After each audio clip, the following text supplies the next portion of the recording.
The sport of track and field has prehistoric roots, being among the oldest of all sporting competitions, as running, jumping, and throwing are natural and universal human physical expressions.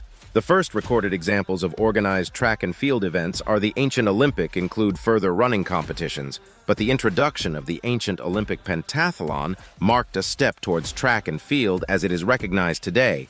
It comprised a 5-event competition of the long jump, javelin throw, discus throw, stadium foot race, and wrestling. Track and field events were also present at the Pan-Hellenic Games in Greece around this period, and they spread to Rome in Italy around 201 BC. In the Middle Ages, new track and field events began developing in parts of Northern Europe. The stone put and weight throw competitions popular among Celtic societies in Ireland and Scotland were precursors to the modern shot put and hammer throw events. One of the last track and field events to develop was the pole vault, which stemmed from competitions such as Fierl-Jeppen in North European lowlands in the 18th century. Discrete track and field competitions, separate from general sporting festivals, were first recorded in the 19th century. These were typically organized among rival educational institutions, military organizations, and sports clubs. Influenced by a classics-rich curriculum, competitions in the English public schools were conceived as human equivalents of horse racing, fox hunting, and hare coursing. The Royal Shrewsbury School Hunt is the oldest running club in the world, with written records going back to 1831 and evidence that it was established by 1819. The school organized paper chase races in which runners followed a trail of paper shreds left by 2 foxes. Even today, RSSH runners are called hounds, and a race victory is a kill.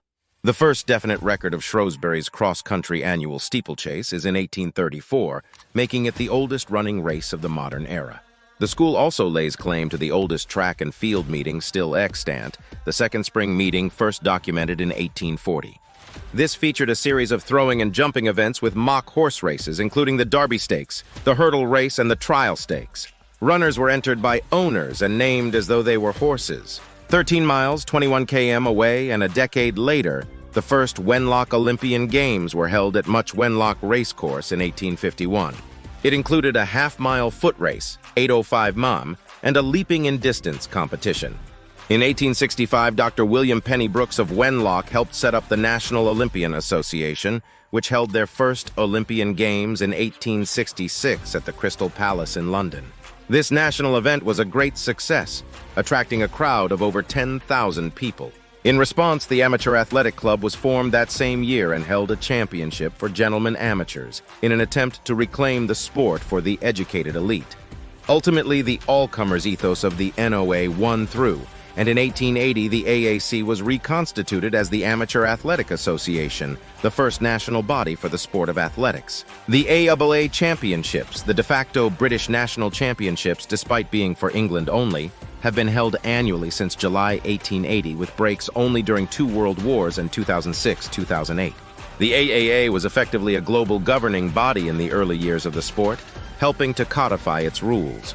Meanwhile, the New York Athletic Club in 1876 began holding an annual national competition, the USA Outdoor Track and Field Championships. The establishment of general sports governing bodies for the United States, the Amateur Athletic Union in 1888, and France, the Union des Sociétés Françaises de Sport Athlétique in 1889, put the sport on a formal footing and made international competitions possible.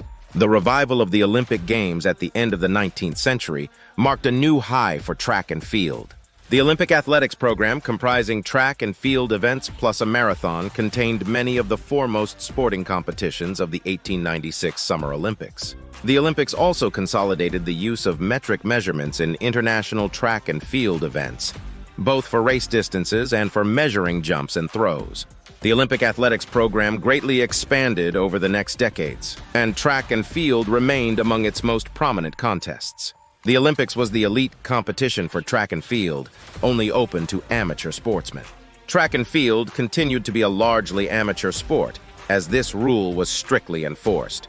Jim Thorpe was stripped of his track and field medals from the 1912 Olympics after it was revealed that he had taken expense money for playing baseball, violating Olympic amateurism rules. His medals were reinstated 29 years after his death. That same year, the International Amateur Athletic Federation, IAAF, was established as the international governing body for track and field, and it enshrined amateurism as a founding principle for the sport. The National Collegiate Athletic Association held their first men's outdoor track and field championship in 1921, making it one of the most prestigious competitions for students.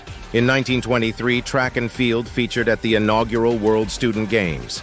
The first continental track and field competition was the 1919 South American Championships, followed by the European Athletics Championships in 1934.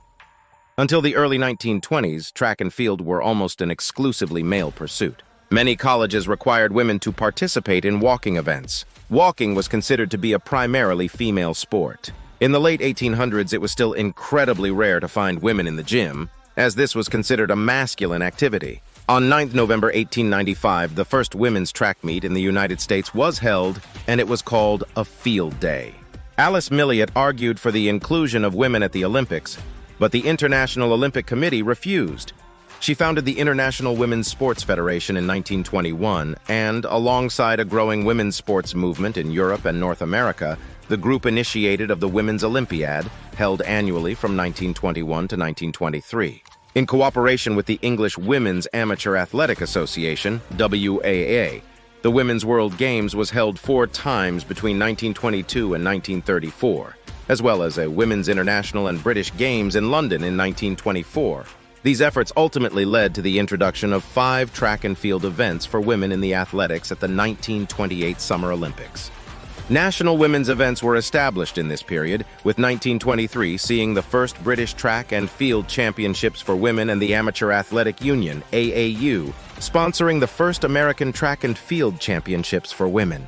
In China, women's track and field events were being held in the 1920s but were subject to criticism and disrespect from audiences. Physical education advocate Zhang Ruizhen called for greater equality and participation of women in Chinese track and field. The rise of Kinue Hitomi and her 1928 Olympic medal for Japan signified the growth of women's track and field in East Asia. More women's events were gradually introduced, though it was only towards the end of the century that the athletics programs approached gender parity. Marking an increasingly inclusive approach to the sport, major track and field competitions for disabled athletes were first introduced at the 1960 Summer Paralympics. With the rise of numerous regional championships and the growth in Olympic-style multi-sport events, such as the Commonwealth Games and Pan American Games, competitions between international track and field athletes became widespread. From the 1960s onward, the sport gained exposure and commercial appeal through television coverage and the increasing wealth of nations. After over half a century of amateurism in the late 1970s, the amateur status of the sport began to be displaced by professionalism. As a result, the Amateur Athletic Union was dissolved in the U.S. and replaced with a non-amateur body focused on the sport of athletics, the Athletics Congress, later USA Track and Field. The IAAF abandoned amateurism in 1982 and later rebranded itself as the International Association of Athletics Federations. While Western countries were limited to amateurs until the 1980s, the Soviet bloc always fielded state-funded athletes who trained full-time, putting American and Western European athletes at a significant disadvantage. 1983 saw the establishment of the IAAF World Championships in Athletics, becoming, with the Olympics, one of track and field's most prestigious competitions. The profile of the sport reached an apogee in the 1980s, with a number of athletes becoming household names like Carl Lewis, Sergei Bubka, Sebastian Coe, Zola Budd, and Florence Griffith Joyner. Many world records were broken then, and the added political element between competitors of the United States, East Germany, and the Soviet Union during the Cold War only served to stoke the sport's popularity. The rising commerciality of track and field was also met with developments in sports science, and there were transformations in coaching methods, athletes' diets, training facilities, and sports equipment. The use of performance-enhancing drugs also increased. State-sponsored doping in 1970s and 1980s East Germany, China, the Soviet Union, and early 21st century Russia, as well as prominent individual cases such as those of Olympic gold medalists Ben Johnson and Marion Jones, damaged the public image and marketability of the sport. From the 1990s onward, track and field became increasingly more professional and international as the IAAF gained over 200 member nations. The IAAF World Championships in Athletics became a fully professional competition with the introduction of prize money in 1997, and in 1998, the IAAF Golden League, an annual series of major track and field meetings in Europe, raised the economic incentive through its US $1 million jackpot. In 2010, the series was replaced by the more lucrative Diamond League, a 14-meeting series held in Europe, Asia, North America, and the Middle East, the first ever worldwide annual series of track and field meetings.